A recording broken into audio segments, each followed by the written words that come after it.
नमस्ते दोस्तों। आप देख रहे हैं अपना अमेरिका की विशेष न्यूज़ फीड। 24 फरवरी 2026 को अमेरिका में घटित सबसे महत्वपूर्ण घटनाओं का विस्तृत विश्लेषण आपके लिए। व्यापार नीति के मोर्चे पर एक बड़ी घोषणा हुई है। राष्ट्रपति ट्रंप ने सेक्शन 122 के तहत 15% की नई टैरिफ लागू कर दी है। ये टैरिफ आज 24 फरवरी से लागू हो गई है और ये विश्व के सभी देशों से आने वाली वस्तुओं पर लागू होगी। इस नीति की अवधि अधिकतम 150 दिन रहेगी। विशेषज्ञों का मानना है कि इस टैरिफ से उपभोक्ता वस्तुओं की कीमतों में उल्लेखनीय वृद्धि होगी। अमेरिकी परिवारों को खाद्य सामग्री से लेकर इलेक्ट्रॉनिक्स तक सभी चीज़ों में कीमत बढ़ोतरी का सामना करना पड़ सकता है। राष्ट्रपति के निवास मार-ए-लागो में सुरक्षा चिंता का विषय गंभीर हो गया है। रात में एक सशस्त्र व्यक्ति मार-ए-लागो की सुरक्षा परिधि को भेदने में सफल हुआ।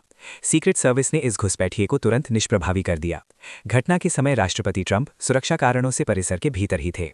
इस घटना की जांच पड़ताल पूरी गति से चल रही है और सुरक्षा व्यवस्था को कड़ा किया जा रहा है। मौसम की स्थिति बेहद गंभीर बनी हुई है।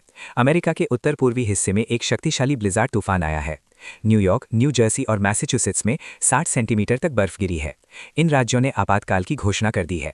सैकड़ों उड़ानें रद्द कर दी गई हैं और स्कूलों को बंद किया जा चुका है। नागरिकों से आग्रह किया गया है कि वे अपने घरों में ही रहें और अनावश्यक यात्रा ना करें। गृह सुरक्षा विभाग की बंदी की स्थिति अभी भी जारी है। कांग्रेस अगले एक हफ्ते के लिए अवकाश पर चली गई है।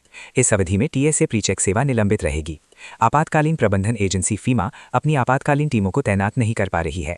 हजारों सरकारी कर्मचारी अनिश्चित अवधि के लिए बिना वेतन के घर बैठे हैं। अंतर्राष्ट्रीय संबंधों पर दृष्टिपात करें तो ईरान के साथ तनाव की स्थिति बनी हुई है।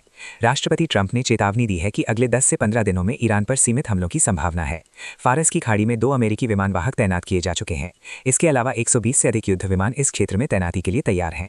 भारतीय समुदाय सहित दुनिया इस स्थिति को गंभीरता से देख रही है। न्याय प्रणाली के स्तर पर एक महत्वपूर्ण निर्णय आया है। निचली अदालत ने 175 अरब डॉलर की टैरिफ वापसी के संबंध में एक पक्षीय निर्णय दिया है। यदि आईईईपीए के तहत लगाई गई टैरिफ असंवैधानिक पाई जाती है तो कंपनियों को यह राशि वापस किए जाने की संभावना है। ये निर्णय हजारों व्यवसायों के लिए महत्वपूर्ण साबित हो सकता है जो इस विषय में अदालत में भरोसा रख रहे हैं। डिजिटल प्लेटफॉर्म के संदर्भ में एक बड़ा मामला निर्णय के कगार पर है। फेसबुक और मेटा कंपनी पर सोशल मीडिया व्यसन के लिए मुकदमा चल रहा है।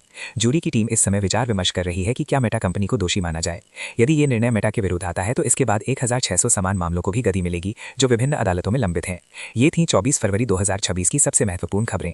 आप हमारे चैनल को सब्सक्राइब करें और बेल आइकन को दबाएं ताकि आप कभी भी महत्वपूर्ण न्यूज़ मिस ना करें।